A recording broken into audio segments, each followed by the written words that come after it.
Tout ça, ça fait peur en fait. Et ce qui fait surtout peur au marché, au-delà des partis politiques, c'est surtout l'instabilité. Je ne sais pas ce qui va se passer et on le saura ce soir aux élections. Ce qui est sûr, c'est que en fonction des résultats, ça pourrait chavirer et secouer sur les marchés dès lundi. Je rappelle que le marché mondial, alors si on prend le MSCI World par exemple, la France pèse de mémoire 3% dedans. Bonjour à tous, bienvenue dans une nouvelle analyse de patrimoine. Aujourd'hui, je vous emmène chez un stock picker qui est surexposé à la France. C'est parti. Notre fameux stock picker, trop exposé à la France. Patrimoine brut 48 000 euros, patrimoine net 40 000 euros. Donc un tout petit peu de dette, on va voir ce que c'est. 23 000 euros d'actions et de fonds, donc plutôt très convaincu par les actions. Un gros matelas de sécurité avec 10 000 euros sur un livret. De la crypto quand même, de la conviction sur la crypto. Ensuite des comptes bancaires et du fonds en euros qui peut être assimilé à du sans risque. Profil, célibataire, 26 ans, consultant en informatique dans le secteur bancaire, actuellement avec un salaire de 3 750 euros brut, soit 2 517 net après impôt. Forcément, quand on est célibataire, on n'a qu'une part et donc ça coûte cher. J'habite chez mes parents en région parisienne, donc pas de loyer. Ça, c'est le meilleur hack si vous voulez augmenter votre taux d'épargne. Mais je veux bouger d'ici là, fin des JO, en espérant une baisse des prix des loyers, donc une baisse normale de mes investissements actuels. Alors, je ne vois pas pourquoi les loyers baisseraient suite aux JO. Alors, peut-être qu'ils ont augmenté de façon provisoire pour un peu profiter de la folie des JO qui finalement n'a pas l'air de trop se réaliser. Maintenant, pour moi, c'est plutôt l'inverse. Les loyers vont continuer à augmenter puisqu'il y aura de plus en plus de pression à la location vu que personne ne peut acheter. Les taux sont tellement élevés, les prix à Paris sont tellement chers que devenir propriétaire, ça devient, enfin, c'est même plus une option pour la majorité des particuliers. Et donc, qu'est-ce qu'on fait? On loue. Et qu'est-ce qu'on fait quand tout le monde loue?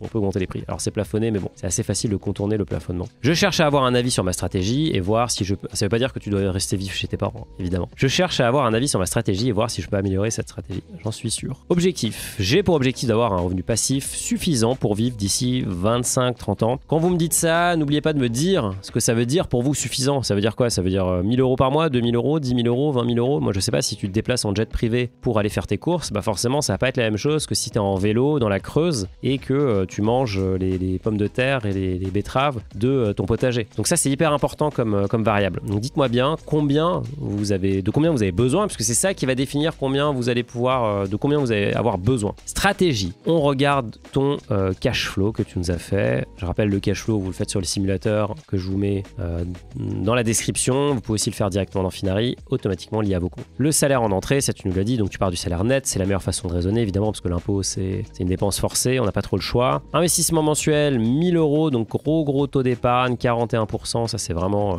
top. Enfin, c'est top. Si tu te prives pas, mais là, a priori, vu que tu payes pas de loyer, tu as quand même un énorme avantage. Tu fais du PEA, 500 euros, tu fais de la crypto, peut-être du DCA, et tu fais du compte titre, 350 euros. Pas d'assurance vie, ça c'est quelque chose déjà à mettre en place. Vie quotidienne, un peu de courses pour remplir le frigo de papa-maman, un peu de resto et un tout petit peu de loisirs. Ensuite, les abonnements, eh bien, le plus gros coût, c'est le transport, évidemment, avec le Navigo, qui est pas très cher quand même quand on regarde tout ce qu'on peut faire avec. Quand vous comparez à Londres, ça coûte une fortune là-bas de se déplacer. Donc c'est un avantage, même si ici on aime bien taper sur Navigo. Après, il faut voir le service aussi qui est pas du tout au même niveau ici en France. Remboursement d'un prêt, alors là je dirais que c'est un prêt étudiant, peut-être à taux zéro. Achat compulsif, j'aurais aimé savoir ce que c'est les achats compulsifs. Qu'est-ce que tu nous achètes de façon compulsive?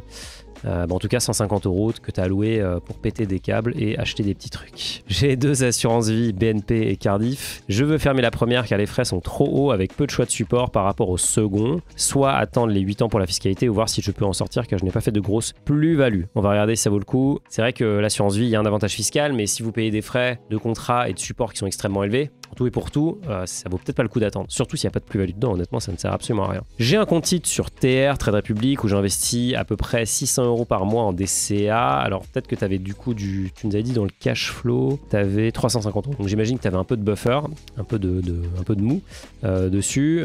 Donc tu mets du Apple, du Microsoft, du Visa, du Walmart, du Nasdaq, du Cameco, que je ne connais pas. Qu'est-ce que font nos amis de chez Cameco? Qu'est-ce qu'ils font? Ils font de l'uranium. Donc ça, c'est une bonne valeur minière. Ça, j'adore. Ils font de l'uranium pour faire de l'énergie propre. Mais en tout cas, je ne connaissais pas cette boîte. On va voir que fait l'action de Cameco sur ces dernières années. Voilà, sur 5 ans, sur 5 ans, c'est plutôt pas mal, hein, forcément. Ça a plutôt très bien pris. Alors, je sais pas à quel moment t'es rentré, mais en tout cas, peut-être une très bonne valeur. Alphabet, qui correspond à Google, BOA, Bank of America, une des plus grosses banques, et nos amis de chez Coca qu'on ne présente plus. J'avais mis 4 000 euros d'un coup. Voilà. J'avais mis 4 000 euros d'un coup pour les intérêts mensuels, plus plus investissement, je recharge chaque mois de 200 à 350 euros. Oui, parce qu'en fait, c'est assez intéressant. Trade Republic rémunère le cash. Donc ça, c'est vraiment pas mal. Ils payent l'Ester, le taux le plus court de la zone euro, qui est aux alentours des 3,65 en ce moment. Donc c'est intéressant. Il y a d'autres plateformes aussi qui le permettent, mais qui ne sont pas forcément des courtiers. Et ça permet de faire travailler le cash en attendant de l'investir. Donc évidemment, super malin de la part de Trade Republic parce qu'ils attirent des dépôts comme ça. Puis ils savent qu'une fois que l'argent est déposé là-bas, vous allez forcément finir par acheter des actions. Donc eux, ils gagnent leur argent quand vous achetez des actions. J'ai un PEA où j'essaye d'investir à peu près 400-500 euros par mois, dont au moins 100-150 euros sur du S&P 500 et le reste sur des actions comme Air Liquide, Total, Vinci, Genfit selon le prix. Alors, on ne connaît pas Genfit non plus. Qu'est-ce que fait Genfit? Genfit, c'est un laboratoire pharmaceutique, biopharmaceutique. Donc là, c'est vraiment quelque chose d'assez niche. Donc peut-être que tu as une compétence particulière, mais en tout cas, ils ont l'air d'être sur de l'hyper niche. Et est-ce que le cours en bourse reflète le potentiel de cette belle valeur? Je ne sais pas. A priori, c'est plutôt dans le mauvais sens que ça se passe, mais bon, pourquoi pas? Peut-être que tu as des insights dessus et tu as des informations. Mais en tout cas, là, c'est un peu encéphalogramme plat pour nos amis de chez Genfit. LEP plafonné, alors livret d'épargne populaire, mon livret favori, ça vraiment, c'est à avoir dans sa besace si vous respectez les conditions de revenus. Alors de mémoire, c'est 19 000 euros de revenus pour une personne seule par an, enfin de revenus imposables, donc c'est pas très élevé, mais bon, si vous êtes en dessous, si vous êtes étudiant, typiquement, vous prenez le LEP et il est rémunéré à la hauteur de l'inflation, parce que c'est ça le mandat du LEP. Donc c'est le seul livret qui vous protège vraiment de l'inflation, contrairement au livret A qui vous protège contre 50% de l'inflation. Même si en ce moment il est pas trop mal, je pense qu'il me protège un peu plus. Il se fermera automatiquement cette année. Je mettrai 5K sur le PEA, 4K sur le CTO, 1K sur l'assurance vie. Des fois en crypto sur deux plateformes, Finari, merci beaucoup, et Binance. Surtout en BTC et en ETH, j'essaye de mettre entre 200 et 300 euros par mois. Bon bah c'est classique hein, sur Finari, c'est vrai qu'on voit les deux paires qui attirent 80% des volumes, c'est évidemment Bitcoin et Ethereum, et après c'est des paires un peu plus exotiques, type Solana. En tout cas, c'est vraiment les deux rois, comme on les appelle chez nous, qui attirent la masse. Projet en cours, ouverture d'une salle de sport avec des associés, bravo, super projet entrepreneurial, c'est toujours intéressant de se lancer. À bien prendre en compte, on va regarder ton matelas de sécurité tout à l'heure, mais il faudra ajuster le matelas en fonction, une fois que tu lanceras ton activité, parce que tu n'auras pas forcément du chômage, ou tu auras peut-être des droits, mais qui vont finir par disparaître, par être épuisés, et donc une fois que tu es mandataire social, bah, tu n'as plus vraiment de protection, parce que c'est ça la beauté de la France, on ne protège absolument pas les entrepreneurs, donc il faut se protéger soi-même et avoir un matelas de sécurité un peu plus épais, selon ta capacité à encaisser du risque. Si tu es à l'aise d'avoir très peu de matelas de sécurité, pourquoi pas, mais juste à bien garder en tête, puisque c'est plus du tout le même confort qu'en étant salarié. Projet futur, faire de la location immobilière, attendre d'être à 2 ou baisse des prix de l'immobilier. Alors pareil, attention, si tu veux acheter un bien immobilier,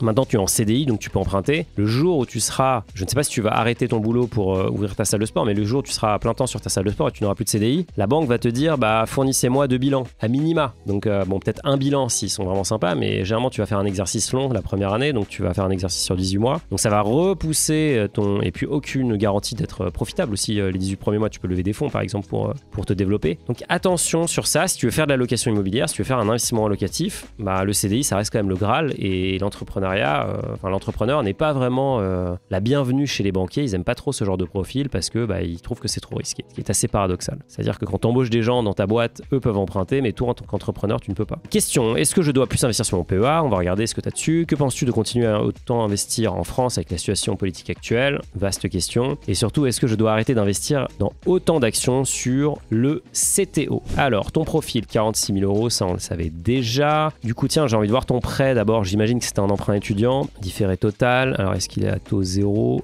Ce prêt, non, il n'est pas à taux zéro. Mais je pense que c'est un prêt étudiant. Et donc là, on voit qu'il te reste encore 7 000 euros, 7 200 euros à rembourser. Et tu auras fini en juin 2026, donc échéance quasiment atteinte. Allez, on passe sur les actions et fonds. Et là, bah, vous voyez tout de suite la nouvelle fonctionnalité, hein, l'ajout du benchmark, comme on dit, l'indice de référence. Et donc, on voit ici que sur la période, alors là, on est quoi? On est entre... Bah, tu t'es inscrit quasiment aux alentours de Noël.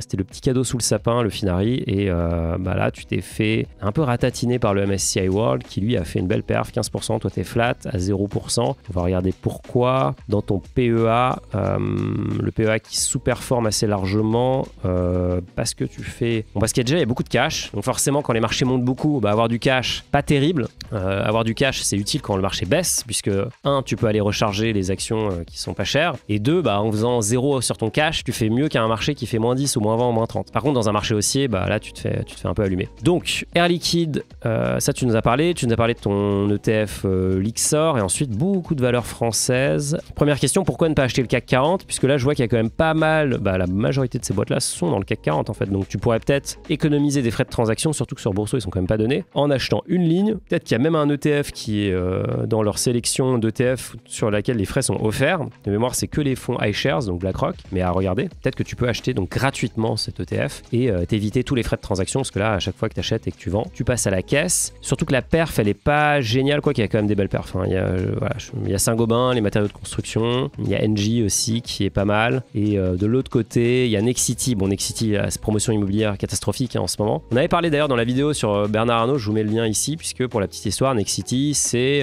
quelque part un descendant de l'entreprise de la famille, de la femme de Bernard Arnault, puisqu'il a commencé dans l'immobilier pour finir dans le sac de luxe et dans le luxe en général. Donc je pense qu'il a plutôt bien fait. En tout cas là, la promotion immobilière avec les taux d'intérêt, c'est hyper dur, donc énormément de casse à ce niveau-là. Mais bon, peut-être que c'est aussi le moment de recharger, à vous de me dire. En tout cas, ce qu'on voit, c'est que c'est très exposé à la France et c'est ce qu'on voyait déjà tout à l'heure. Donc là, 61% ici. Si on regarde, bon, les frais, c'est nickel, hein, rien à dire. T'as que du.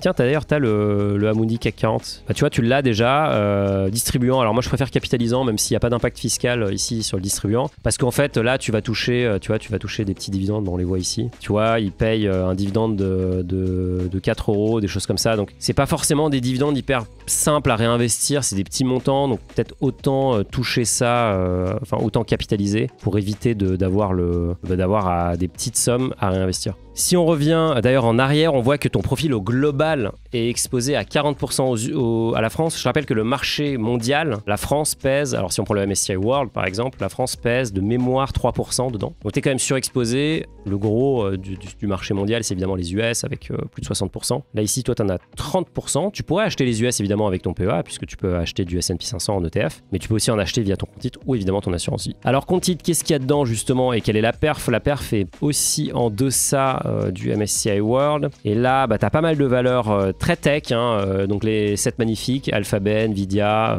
tu as fait des belles plus-values dessus. Ensuite, un ETF Nasdaq. Alors ça fait un peu doublon, puisque si on regarde la composition du Nasdaq que je suis allé sortir ici, et qu'on trie par poids, on voit que typiquement la plus grosse boîte, c'est évidemment Microsoft. Ensuite, il y a Apple, Nvidia. Donc en fait, c'est les 3 valeurs littéralement que tu as déjà, tu les as en double avec ton CTO. Est-ce que tu as d'autres choses? Non, pardon, j'ai dit Alphabet, mais tu as Microsoft ici. Bon, tu as Meta aussi. Donc avoir l'intérêt d'avoir à la fois du stock picking sur le Nasdaq plus le Nasdaq en ETF. Est-ce qu'il ne faut pas faire que du stock picking ou que du Nasdaq? Je ne sais pas. En tout cas, le Nasdaq, à lui tout seul, sur cette année, il fait vraiment une très belle perf. Il fait plus 17%. Donc il aurait fait largement mieux que le MSCI World déjà, mais aussi que ton patrimoine ici, que ton portefeuille, pardon. D'ailleurs, je me suis amusé avec l'équipe à regarder la performance de ton portefeuille en enlevant le S&P 500 et à la comparer à ce que faisait le CAC 40, et tu vois que, bon an, mal an, c'est à peu près la même chose, quoi. Donc, t'as vraiment peu d'intérêt à avoir le CAC 40, à avoir des actions individuelles, puisque,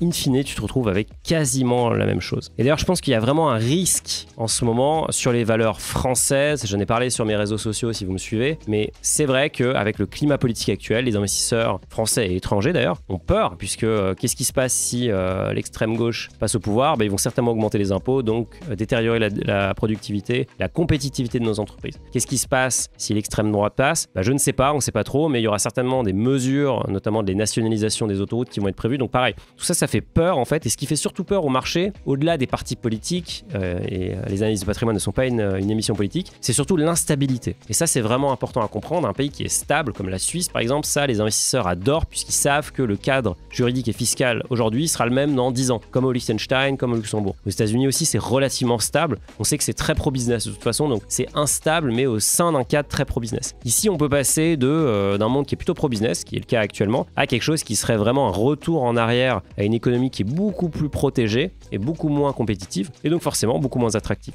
Donc en étant exposé, comme toi ici, alors pas sur ton compte titre, mais en étant exposé sur ton portefeuille financier au global à la France, forcément tu prends un risque. Donc une bonne chose à faire, ça peut être de vendre ces valeurs françaises, notamment les bancaires qui sont vraiment très exposés, l'immobilier qui va énormément souffrir, en plus des taux d'intérêt avec tout ce qui va se passer politiquement. Il y a plusieurs secteurs comme ça qui sont pas forcément hyper intéressants. A priori, les valeurs du luxe vont moins souffrir puisque leur clientèle est plutôt internationale, et en général le CAC 40 est plutôt orienté vers l'international puisque le chiffre d'affaires vient majoritairement hors de France. Mais quand même, ces entreprises sont ici, elles sont taxées ici, et donc le coût du travail aussi, et la majorité de leurs salariés sont ici. Donc si les impôts augmentent, le coût des emplois des travailleurs va augmenter. Si les taxes augmentent, peut-être que ça va être moins attractif pour eux de garder leur siège social et peut-être qu'elles vont partir. Donc à garder en tête quand même, ça veut pas dire qu'il faut abandonner la France, mais la surpondérer en ce moment, ça me semble assez dangereux. Allez, on termine sur ton assurance vie côté financier où là t'es allé all-in sur les ETF pour le coup, donc plutôt sympa avec des frais hyper bas, 0,21%, donc rien à dire, c'est optimisé. Et ici t'as des plus-values, t'as un petit peu de plus-value sur le Nasdaq, un petit peu de moins-value sur l'Eurostock 50. Donc déjà t'es moins exposé. Ici on voit que la France elle a vachement rétrogradé et principalement à cause de l'Eurostox qui surpondère la France,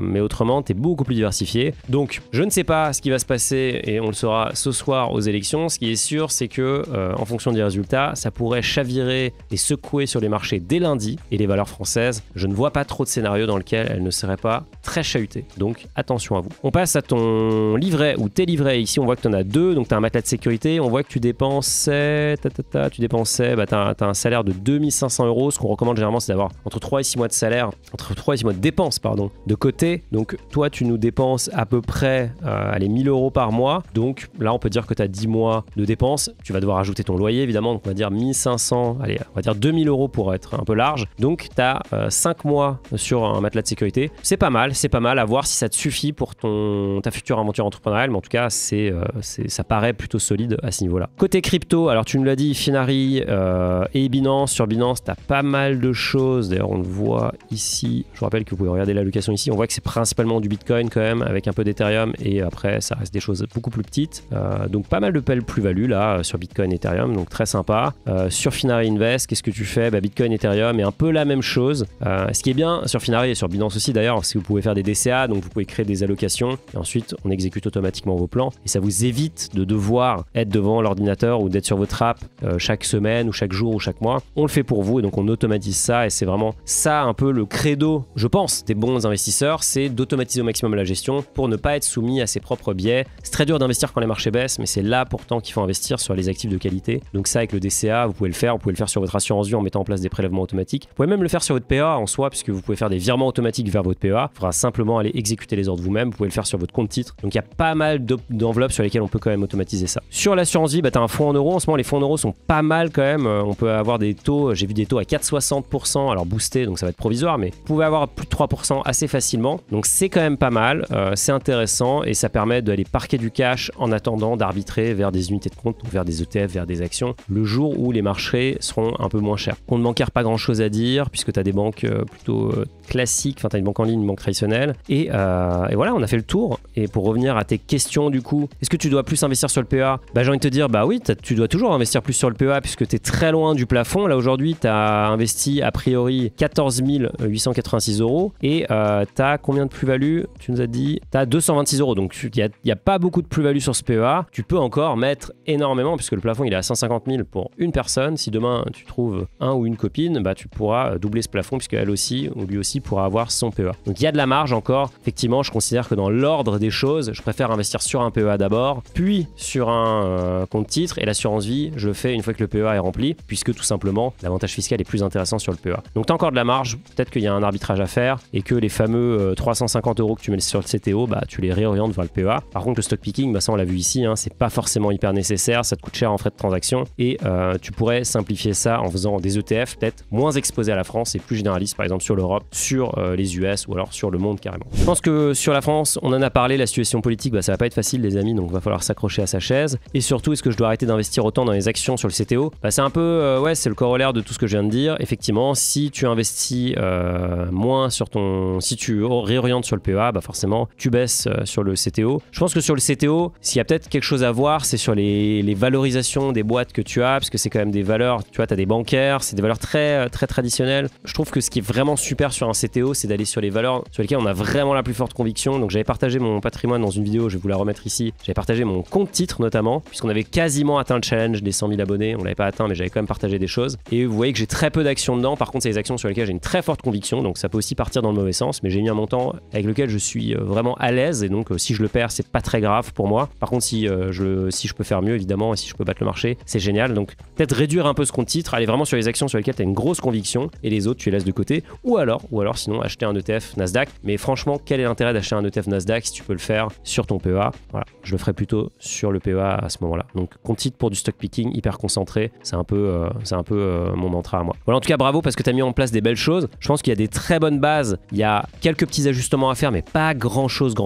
À voir après comment tu vas pouvoir continuer à investir. En tout cas, tu as vraiment un gros potentiel et surtout, je vois qu'il y a quand même un gros delta ici et qu'on a calculé que tu pourrais monter ton taux d'épargne de 20 points. Il te reste 495 € disponibles. Alors, est-ce que cet argent va partir dans un loyer plus tard? Peut-être, mais en attendant, tu peux l'investir et tu pourrais l'investir et donc tu pourrais aller encore chercher plus d'épargne et donc aller contribuer plus sur le PEA, puis sur l'assurance vie et évidemment le compte titre. J'espère que ça t'a aidé, j'espère que ça vous a aidé. Si vous voulez que j'analyse votre patrimoine, vous postulez, le lien est dans la description. J'analyse j'analyse un profil toutes les semaines pendant que vous buvez votre petit café et que vous attendez avec impatience les résultats des élections. D'ici là, je vous souhaite des bons investissements. Faites attention à vous. Allez voter, je vous dis à très vite.